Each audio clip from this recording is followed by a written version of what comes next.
হরে কৃষ্ণা। সুধী ভক্তি পিয়াসু বন্ধুগণ, সবাইকে ভক্তিপূর্ণ দণ্ডবৎ প্রণাম। কৃষ্ণ কৃপাশ্রী সুরেশ চ্যানেলটির আরো একটি নতুন পর্বে আপনাদের সবাইকে সুস্বাগত।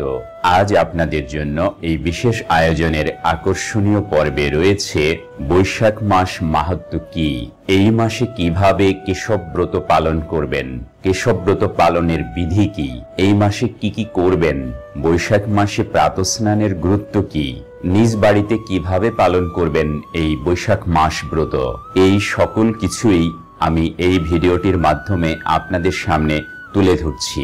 আপনারা অত্যন্ত মনোযোগ সহকারে ভিডিওটি দেখুন।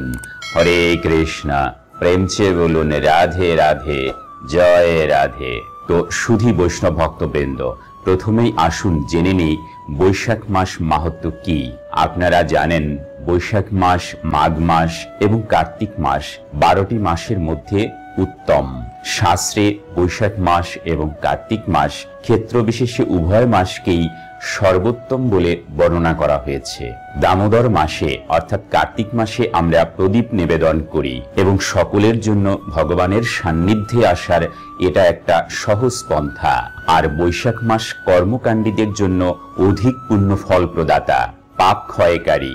তাই ভগবত ভক্তদের উচিত এই মাসে অধিক হরিনাম জপ, মন্দিরে সেবা সম্পাদন, তীর্থে অবগাহন এবং বৈষ্ণবদের ভোজন করানো। কার্তিক, মাঘ এবং বৈশাখ মাসসমূহের মধ্যে ইহারাই শ্রেষ্ঠ, কিন্তু এই মাসত্রয়ের মধ্যে আবার বৈশাখ মাস প্রধান।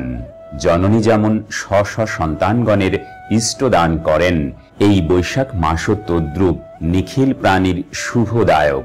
এই কথা স্কন্দ পুরাণ বিষ্ণু খণ্ডের বৈশাখ মাহাত্ম্য প্রথম অধ্যায়ে বর্ণিত হয়েছে।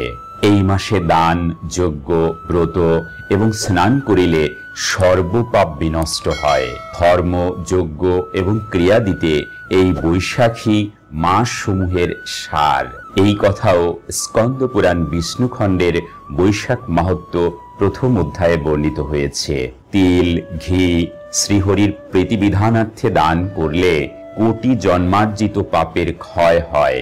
হবিষ্যান্ন ভোজন অর্থাৎ ভগবত প্রসাদ, ব্রহ্মচর্য অনুষ্ঠান, ধরা সায়ন, ব্রত, স্নান, ইন্দ্রিয় সংযম, হরিপূজা অবশ্য কর্তব্য।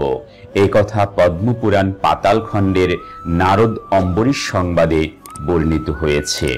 ব্রাহ্মণকে তিল, জল, স্বর্ণ, অন্ন, বস্ত্র, গাভী, পাদুকা, ছত্র দান করতে হয়।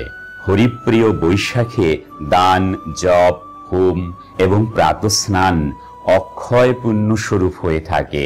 এই কথাও পদ্মপুরাণ পাতাল খণ্ডের নারদ অম্বরীশ সংবাদে বর্ণিত হয়েছে। যারা বৈশাখ মাসে প্রাতঃস্নান করে হরির অর্চনা করেন, তারাই ধন্যবাদার্হ এবং পুণ্যবান বলিয়া কীর্তিত। হে অম্বরীশ, যে ব্যক্তি বৈশাখ মাসে নিয়মবান হয়ে প্রতিদিন প্রাতকালে স্নান করেন, মহাপুণ্য লাভার্থে তাদের দর্শন করো। আনন্দপুরে অর্থাৎ তীর্থ বিশেষে কোটি বর্ষ বাস করলে যে ফল লাভ হয়, বৈশাখে একবার প্রাতঃস্নান দ্বারা সেই ফল লাভ করা যায়। যথানিয়মে বৈশাখে প্রাতঃস্নান করলে পাতকের পাপ ক্ষয় হয়। স্কন্ধ পুরাণে উল্লেখ রয়েছে, যে নর বৈশাখে অরুণোদয়ের পূর্বে স্নানরত হয়, তার প্রতি ভগবান অত্যন্ত প্রসন্ন হন। যে বৈশাখে প্রতিদিন প্রাতঃস্নান এবং পূজাদি করে, সে পাপ মুক্ত হয়ে বিষ্ণু সাযুজ্য মুক্তি লাভ করে। যে মানুষ বৈশাখে প্রাতঃস্নানার্থে এক পাদ নিক্ষেপ করে, তার অযুত অর্থাৎ 10,000 অশ্বমেধ যজ্ঞের ফল লাভ হয়। কুটবুদ্ধি মানবও যদি বৈশাখ মাসে মনে মনে প্রাতঃস্নানের সংকল্প করে, তারও শতযজ্ঞের ফল লাভ হয়ে থাকে, এতে সন্দেহ নেই। মানবগণের হিত কামনায় ভগবান বিষ্ণুর আদেশে বৈশাখ মাসে তীর্থাদি দেবগণ তীর্থভিন্ন সকল জলেই আশ্রয় গ্রহণ করে সর্বদা সন্নিহিত থাকেন। সূর্যোদয় হতে 6 ঘটিকা পর্যন্ত তীর্থাদি দেবতাগণ জলে বাস করেন। যারা এই সময়ের মধ্যে স্নানার্থ আগমন না করেন, তীর্থাদি দেবগণ তাদেরকে সুদারুণ অভিসম্পাদ প্রদান করে স্বস্থানে চলে যান। অতএব ওই সময়ে স্নান করাই কর্তব্য। বৈশাখে ধনহীন ব্যক্তি যদি কেবলমাত্র পুষ্প দ্বারা শ্রীহরির অর্চনা করেন, তাহলে অখিল পাতক হতে মুক্ত হয়ে তিনি শতসংখ্য পিতৃকুল পরিত্রাণে সমর্থ হন। যারা নানারূপ মধুর সামগ্রীর দ্বারা শ্রীহরির অর্চনা করেন, তারা উক্ত ফল অপেক্ষা অধিকতর ফল প্রাপ্ত হন এবং শ্রীহরির প্রসন্নতা বিধান করেন। বৈশাখ মাস ব্রত পালনের ফলে মানবগণ অশ্বমেধাদির ফল প্রাপ্ত হবে। পদ্মপুরাণে বরাহ পৃথ্বী সংবাদে বর্ণিত হয়েছে, যাহারা বৈশাখ মাসে মধুর দ্রব্য প্রধান আহারীয় জবান্ন, তিল, বাড়িপাত্র, ছত্র, বসন ও পাদুকা শুদ্ধ ব্রাহ্মণকে প্রদান করেন, সেই দান দ্বারা শ্রীহরি প্রীত থাকেন। এতে যে পুণ্য সঞ্চিত হয়, শত কোটি বর্ষেও তা গণনা করে শেষ করা যায় না। তো সুধী বৈষ্ণব ভক্তবৃন্দ, এবারে আসুন জেনে নিই পদ্মপুরাণে বর্ণিত এক বিশাল আখ্যান। একদা এক ব্রাহ্মণ ছিলেন। তিনি ছিলেন দরিদ্র এবং সন্তানহীন। তিনি তাই তার পত্নীকে বললেন, যেহেতু তিনি দরিদ্র, তিনি ভিন দেশে কোনো কাজের সন্ধানে যাবেন এবং কিছু অর্থ প্রেরণ করবেন। কিন্তু তার পত্নী বললেন, এখন আমাদের কোনো অর্থ নাই, কিন্তু আপনি চলে গেলে আমার স্বামীও থাকবেন না। আপনি কেন বশিষ্ঠ মুনির নিকট যাচ্ছেন না? তিনি পার্শ্ববর্তী গ্রামেই অবস্থান করছেন। অতঃপর তিনি সেখানে গেলেন এবং তাকে প্রণতি নিবেদন করে প্রশ্ন করলেন, কেন তার অর্থ এবং সন্তানাদি নেই। বশিষ্ঠ মুনি তাকে বললেন, আপনার পূর্বজন্মে আপনি এক শূদ্র ছিলেন। আপনার অনেক অর্থ ছিল, কিন্তু আপনি বেশ কৃপণ ছিলেন এবং আপনার স্ত্রী ও সন্তানদের কিছুই দিতেন না। তাই আপনি বিত্তশালী হওয়া সত্ত্বেও তারা দারিদ্র্যে দিন অতিবাহিত করছিল। আপনি হঠাৎ করেই দেহ ত্যাগ করলেন এবং আপনার সকল অর্থ এক গর্তে লুকিয়ে রাখায় আপনার স্ত্রী সন্তানাদি জানতে পারেননি কোথায় অর্থ, এবং তারা দারিদ্রাবস্থাতেই দেহ ত্যাগ করলেন।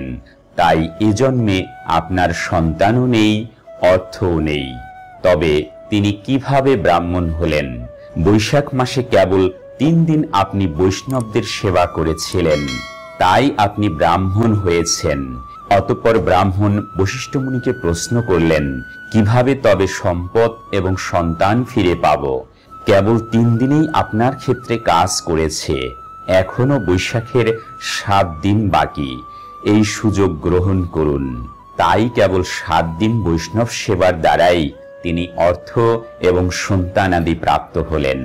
অনেকেই বৈশাখ মাস পছন্দ করেন, কেননা তা কর্মকাণ্ড অনুসারে অভীষ্ট ফল প্রদান করেন। তাই এটি আপনার উপর নির্ভর করে আপনি কি করতে চান। আপনি পূর্ণ উদ্যমে কৃষ্ণ ভাবনা অনুশীলন করতে পারেন। হরে কৃষ্ণ, প্রেম চেয়ে বলুন রাধে রাধে, জয় রাধে। তো সুধী বৈষ্ণব ভক্তবৃন্দ, বৈশাখ মাসে প্রতিদিন প্রাতঃস্নান করবেন, কৃষ্ণ প্রসাদ গ্রহণ করবেন, অধিক হরিনাম জপ করবেন, তুলসীতে জলদান করবেন, তুলসী সেবা পরিক্রমা করবেন, ভগবানের সেবা পুজো করবেন, ভগবানের চরণে তুলসীপত্র পুষ্প অর্পণ করবেন, শাস্ত্র অধ্যয়ন করবেন, শুদ্ধ ব্রাহ্মণ অথবা বৈষ্ণবকে দান করবেন। হরে কৃষ্ণ, প্রেম চেয়ে বলুন রাধে রাধে, জয় রাধে। তো সুধী বৈষ্ণব ভক্তবৃন্দ, বৈশাখ মাস মাহাত্ম্য কি? বৈশাখ মাসে কেশবব্রত পালন বিধি কি? এই মাসে কি কি করবেন? বৈশাখ মাসে প্রাতঃস্নানের গুরুত্ব কি? নিজ বাড়িতে কিভাবে পালন করবেন এই বৈশাখ ব্রত? এই সকল কিছুই আমি এই ভিডিওটির মাধ্যমে আপনাদের সামনে তুলে ধরলাম। এই দুর্লভ মানব জীবনকে সার্থক করে তুলতে সদা সর্বদা কৃষ্ণ ভাবনায় সম্পৃক্ত থাকুন, ভালো চিন্তা এবং কাজ করুন। মনে রাখুন, জীবন এবং মুক্তির পাথেয় পরমেশ্বর ভগবান শ্রীকৃষ্ণ। এই ভিডিওটি ভালো লাগলে আর জীবন চলার পথের যে কোনো কঠিন সমস্যা এবং পারমার্থিক জিজ্ঞাসার সহজ এবং সঠিক সমাধান পেতে চ্যানেলটি সাবস্ক্রাইব করে পাশে থাকা বেল আইকনে ক্লিক করে রাখুন। লাইক, কমেন্ট এবং শেয়ার করুন। আজকের মতো এখানেই সমাপ্তি ঘোষণা করছি। দেখা হবে পরবর্তী কোনো আকর্ষণীয় পর্বে। ততক্ষণ পর্যন্ত সকলেই ভালো থাকুন, সুস্থ থাকুন। হরে কৃষ্ণ।